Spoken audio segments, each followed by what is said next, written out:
Olá pessoal, graça e paz do Senhor Jesus seja com todos nós. Uma ótima segunda-feira para todos. Hoje é dia 16 de outubro de 2023. Seja muito bem-vindo ao nosso Imersão Bíblica, devocional diário de estudo das Sagradas Escrituras.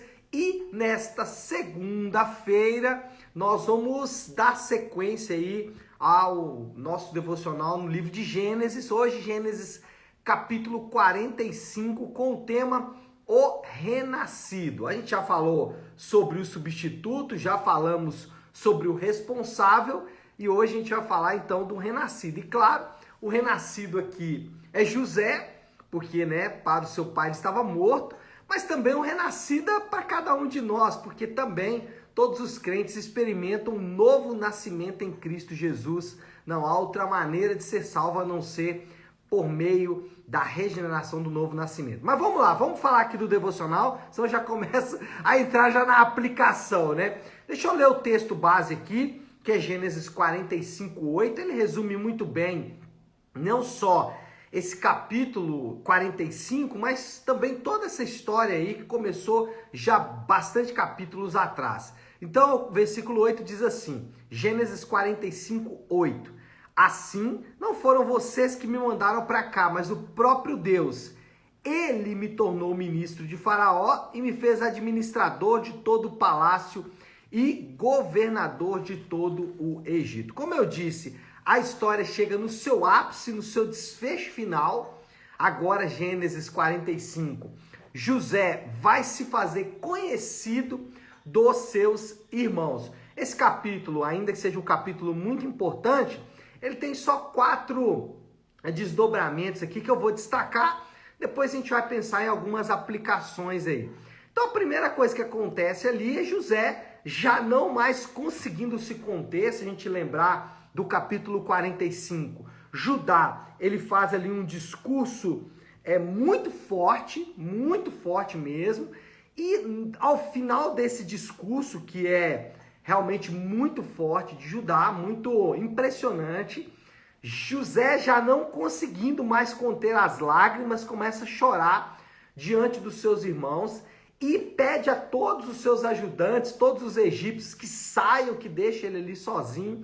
E ao ficar sozinho com seus irmãos, ele então se revela, mostra sua identidade. É claro que, vendo o poder desse homem, vendo tudo que esse homem tinha em suas mãos em relação ao poder militar, político, bélico, tudo mais, os irmãos ficam temerosos, né? Eles pensam, agora José vai se vingar da gente, né? José vai ir à forra, e eles ficam realmente chocados com a imagem, com a notícia de que José está vivo, e não só vivo, né? José está vivo e agora ele é o governador do Egito. Isso traz um pânico, um choque para aqueles seus irmãos. Eles ficam mesmo sem palavras, eles não têm o que falar. E praticamente aqui, todo o início do capítulo 45 é para destacar isso. Do versículo 4 ao versículo 8, inclusive o versículo que lemos, José faz um discurso assim muito saudável e que é base, inclusive, para a gente pensar na providência de Deus. A gente vai falar sobre isso daqui a pouquinho na aplicação. Então esse é o grande primeiro ato, a revelação de que José está vivo, e não só vivo, a revelação de que José foi preservado por Deus nas suas andanças pela terra. O segundo ato ali é os egípcios. Eles percebem que algo está acontecendo ali, mesmo José mandando eles saírem, mandando eles irem embora, mas a conversa ali foi tão emocionante, foi tão impressionante, e eles não conseguiram conter as suas emoções ali, José e seus irmãos, que os egípcios percebem que algo está acontecendo, que algo aconteceu ali naquela situação entre José e aqueles homens. Até então, os egípcios não sabiam que os irmãos de José eram irmãos dele, né? Eles pensavam que eram hebreus que vinham ali comprar mantimentos, e nesse momento então eles voltam e recebem muito bem, até com honrarias, né? Os irmãos de José, o que torna a coisa ainda mais impressionante, né? Não só honrado por José, que é o seu irmão, agora honrado também pelos egípcios. E só um ponto importante aqui, o texto não deixa claro se José contou todos os detalhes para os egípcios, né? Não sabemos se os egípcios teriam a mesma reação se soubessem tudo o que fizeram com José. Ou talvez sim, né? Porque o texto não deixa isso claro, tá? Não estou dizendo que contou ou que não contou. Estou dizendo apenas que o texto não deixa isso claro, se os egípcios sabiam ou não que José tinha sido tratado como foi tratado pelos seus irmãos. José, então, depois disso, presenteia seus irmãos e presenteia ali de maneira muito vultosamente, né? De maneira muito especial, Benjamim. Só para você ter uma ideia, José foi vendido pelos seus irmãos por 20 moedas de prata, 20 peças de prata, né? Jesus por 30, né? Claro que a diferença é grande aqui, porque se passaram muitos anos. Mas o ponto é, José foi vendido por 20 moedas ou 20 peças de prata. E ele presenteou agora Benjamim com 300 peças de prata, né? Você vê quanto já José havia prosperado lá no Egito. Mas não só presenteia, José não só presenteia os irmãos, mas orienta os seus irmãos a buscarem o pai e trazerem o pai, porque agora eles teriam um lugar para morar lá no Egito. Quando os irmãos chegam lá onde estava Jacó, provavelmente ali na região de Betel, mas o texto não deixa esse local claro, mas quando eles chegam ali, contam para o pai fica meio ressabiado, né? Já foi enganado pelos filhos uma vez, pode ser enganado novamente. O pai fica meio com o pé atrás ali sobre essa situação, mas por fim ele acaba se rendendo e por ver também ali todas aquelas carruagens, né? Foram diversas carruagens que foram junto na comitiva para buscar Jacó. E aí ao ver ali aqueles sinais, ele de fato resolve ir com os seus filhos para encontrar José. Agora, talvez um pouco mais confiante de que José de fato está vivo. José, no seu discurso, ali nos versículos 4 a 8, ele faz um discurso que é muito significativo. E vale a pena depois você ler com calma, porque esse discurso de José, a gente vai ler ele aqui agora, mas esse discurso de José, ele pode resumir muito bem, não só a história de José, mas esse discurso de José pode resumir, inclusive, o livro de Gênesis. O livro de Gênesis pode ser muito, muito bem resumido através desse conjunto de versículos. Deixa eu ler com vocês aqui, vocês vão poder conferir e confirmar o que eu estou falando. Versículo 4 até o 8, diz assim: Cheguei mais perto, disse José a seus irmãos. Quando eles se aproximaram, disse-lhes: Eu sou José, seu irmão, aquele que vocês venderam ao Egito. Agora, não se aflijam, nem se recrimirem por terem me vendido para cá, pois foi para salvar vidas que Deus me enviou adiante de vocês. Uau! Que texto lindo, né? Se Jesus tivesse dito, também seria muito bem dito, né? Mas vamos lá, versículo 6. Já houve 2 anos de fome na terra, e nos próximos 5 anos não haverá cultivo nem colheita.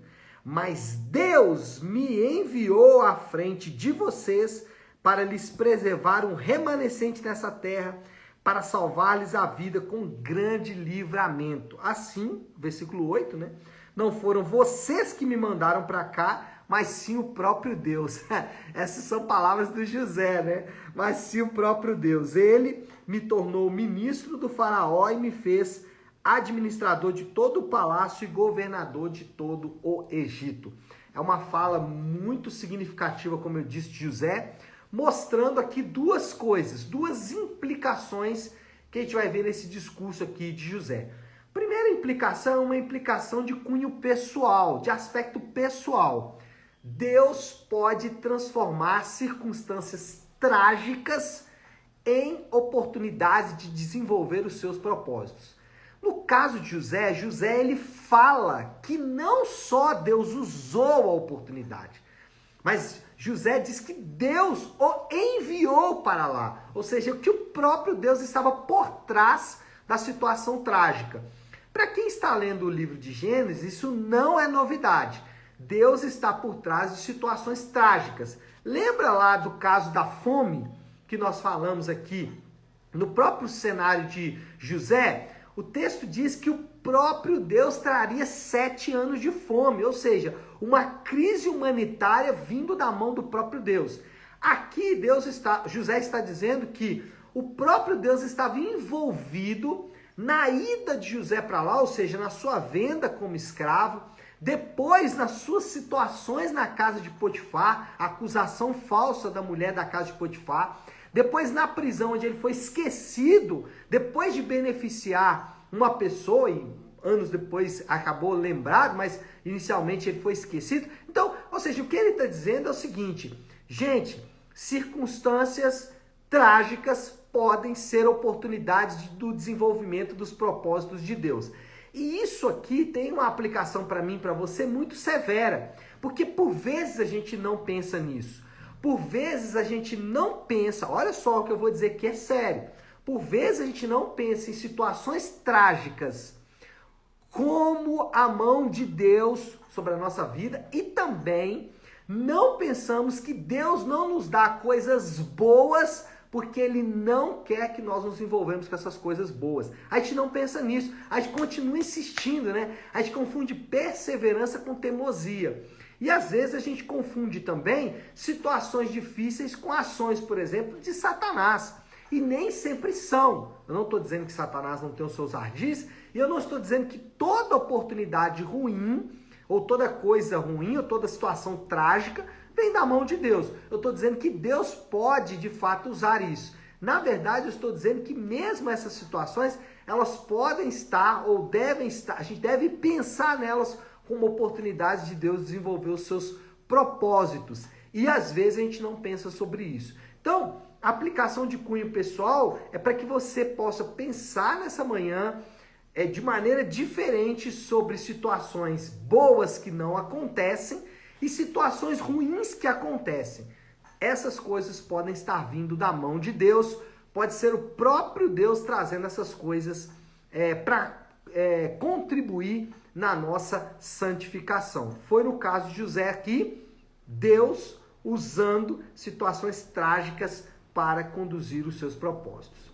E a segunda implicação aqui é uma implicação de cunho espiritual, de aspecto espiritual. Jesus Cristo, por meio da sua morte, transformou a realidade de homens perdidos. Então, olha só, Jesus, por meio de uma circunstância trágica, irmãos, não se assustem com o que eu vou dizer e prestem bastante atenção. A situação mais trágica da humanidade não foi nenhuma situação de fome, nem de peste, nem a Primeira Guerra Mundial, nem a Segunda Guerra Mundial, nem as guerras medievais. Nenhuma situação dessa se compara com a morte de Cristo na cruz. Porque a morte de Cristo na cruz, ela tem um aspecto trágico que nós não medimos. Então Deus, ele usou a morte de Cristo na cruz para transformar a vida, a realidade de homens perdidos, dos quais, vou parafrasear o apóstolo Paulo aqui, dos quais eu sou o pior dos pecadores. E a gente precisa ter essa compreensão clara que a morte de Jesus, ela é o sustentáculo do nosso renascimento. A gente não pode esquecer disso em tempo algum. Então essa é a implicação espiritual desse texto. É uma lembrança de que assim como José, ele foi enviado ao matadouro para salvar os seus irmãos, Jesus, ele também foi mandado à cruz para salvar pecadores perdidos. E essa é a história da Bíblia. Por isso que eu disse que esse texto aqui de Gênesis pode resumir, esse texto aqui do capítulo 45 pode resumir muito bem todo o livro de Gênesis, e a gente não pode se esquecer jamais dessa mensagem. Ela está em toda a Bíblia e aqui no livro de Gênesis, aqui no capítulo 45, ela aparece de maneira muito evidente. A morte de Cristo foi a nossa salvação. Bom, Moral da história, já para a gente passar para a conclusão, apesar de todo sofrimento e dor, podemos enxergar Deus trabalhando em todas as coisas para estabelecer os seus desígnios. Então, apesar de tudo, sofrimento, dor, ou até mesmo, as coisas boas, nós vamos ver o próprio Deus trabalhando para cumprir os seus desígnios. A Bíblia diz que os planos de Deus, eles não podem ser frustrados. Em hipótese alguma, Deus, ele trabalha para que os seus planos, eles aconteçam na terra. E os seus planos, eles não são pessoais, eles são coletivos, é para o seu povo, ainda que tenha repercussões pessoais. E essa é a aplicação. O que a gente pode pensar aí como aplicação para tudo isso que eu acabei de dizer para vocês? Penso que a aplicação mais segura e mais direta aqui é reforçar a necessidade de confiar em Deus. E aqui nós temos duas implicações dessa expressão confiar em Deus. Para você que diz que confia em Deus, mas que continua confiando em coisas para obter a sua saciedade, coisas como dinheiro, como sexo, como deuses falsos, você ainda não confia em Deus plenamente. Confiar em Deus significa deixar para trás todas as outras vãs confianças. Enquanto você não fizer isso, você pode dizer que confia em Deus, mas não confia de fato. E para você que já confia em Deus, tem essa convicção, o chamado nessa manhã é para que você permaneça confiando em Deus, não deixe a confiança em Deus em hipótese alguma, tá certo? Pessoal, acho que já podemos orar, então queria te convidar, se você puder aí, parar um instante o que está fazendo, para a gente buscar a Deus em oração, orando, colocando diante dele tudo isso que falamos nessa manhã. E como eu gosto de fazer toda segunda-feira, iniciar a semana de devocionais com a oração que o Senhor nos ensinou, com a oração do Pai Nosso. Então vamos orar? Pai nosso que estás nos céus, santificado seja o teu nome. Venha o teu reino, seja feita a tua vontade, assim na terra como no céu. Dá-nos hoje o nosso pão de cada dia.